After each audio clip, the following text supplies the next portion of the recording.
laisse maintenant la parole à Okawa qui va nous parler de la mixité culturelle au sein des couples.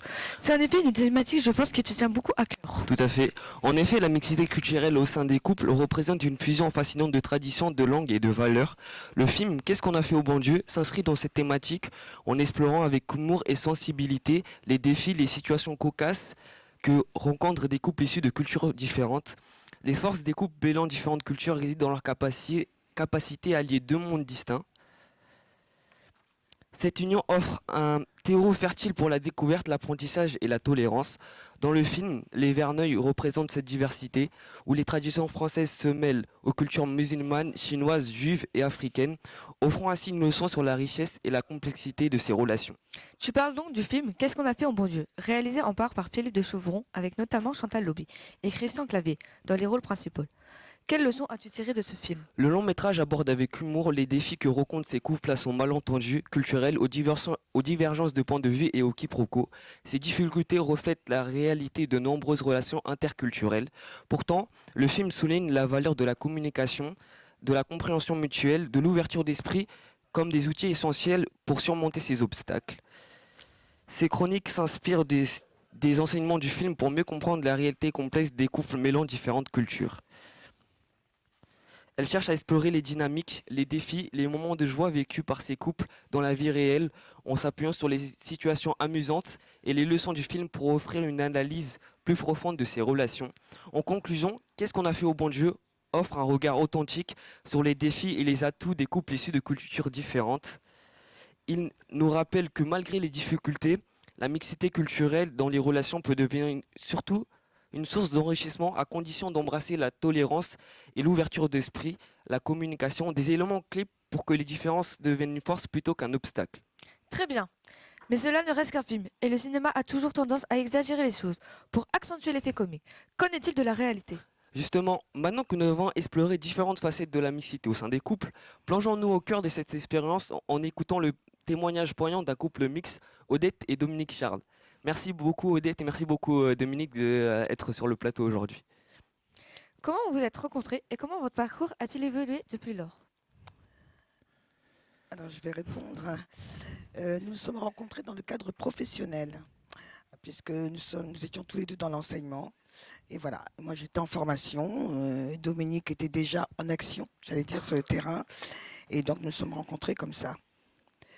Quant à la suite de votre question, je pense que je peux répondre que on reste toujours dans l'idée du respect mutuel et du respect des ambitions de chacun. Il faut que chacun puisse se réaliser en tant que personne et se réaliser en tant que couple. Donc c'est un double objectif, mais qui est valable pour toutes les personnes qui ont une relation particulière. Merci pour cette réponse. Quelles sont les principales différences culturelles que vous avez rencontrées et comment les gérez-vous dans votre relation quotidienne? Nous nous sommes découverts réciproquement. Nous avons découvert nos différences, nos ressemblances en termes de vie. Et après, ce sont surtout des idées de partage, de transmission familiale, le respect des anciens, des traditions, qui ont fait que nous nous sommes acceptés. Nous avons travaillé mutuellement. Merci. Quel aspect de vos cultures respectives ont enrichi votre relation? Alors je dirais tout ce qui relève de la culture en général. Donc pour être un peu plus, faire un peu preuve d'humour, hein, ça peut être la cuisine avec des saveurs bien piquantes, hein, qui peuvent surprendre au premier abord, mais c'est aussi la musique, découvrir des musiques différentes de celles qu'on écoute habituellement, comment dire, la lecture, hein, tout ce qui relève de la littérature, des auteurs connus, voilà. C'est toute cette richesse en fait que l'on s'est apporté mutuellement.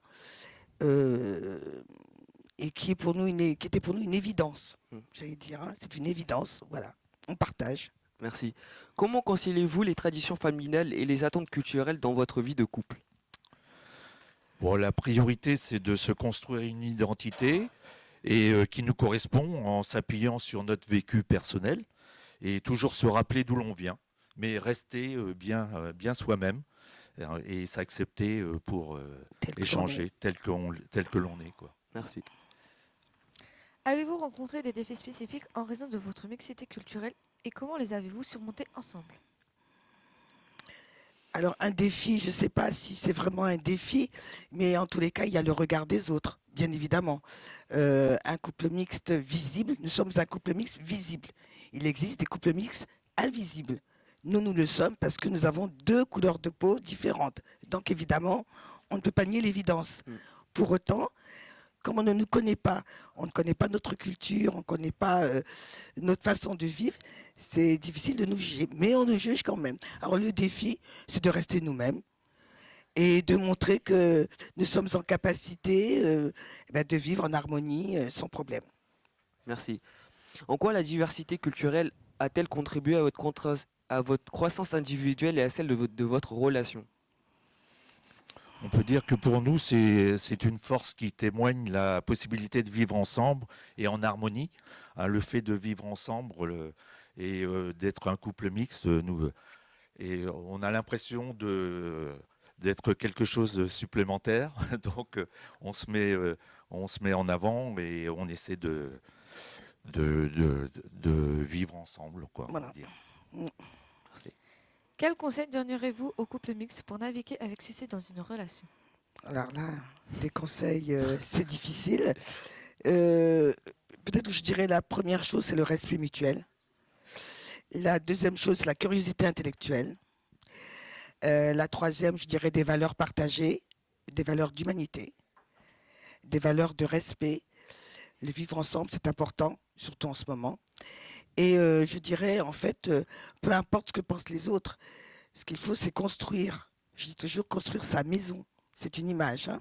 Construire sa maison avec les règles qui nous sont propres, avec les valeurs qui nous sont propres, et toujours garder la ligne. Merci Voilà. beaucoup d'avoir répondu à nos questions. À Merci. très bientôt, Odette et Dominique. Maintenant, je laisse la parole à Léa et à Aïden. Merci beaucoup Dominique et Odette pour votre témoignage très enrichissant. Merci à vous les amis, Merci. vous pouvez y aller. Il est temps pour nous de conclure ce sujet. Merci, En effet, Cora. Eden, Merci. qu'as-tu Merci à pensé de ces interventions? J'ai adoré. Ça va beaucoup me servir parce qu'en ce moment, avec mon copain, ça va pas super. Il vit dans l'Or, je viens de la Sarthe et la cohabitation n'est pas toujours trop facile. Trop de différences culturelles et nous. Ok, c'est pas trop le moment là. Nous devons parler d'un autre sujet important, la mixité intergénérationnelle.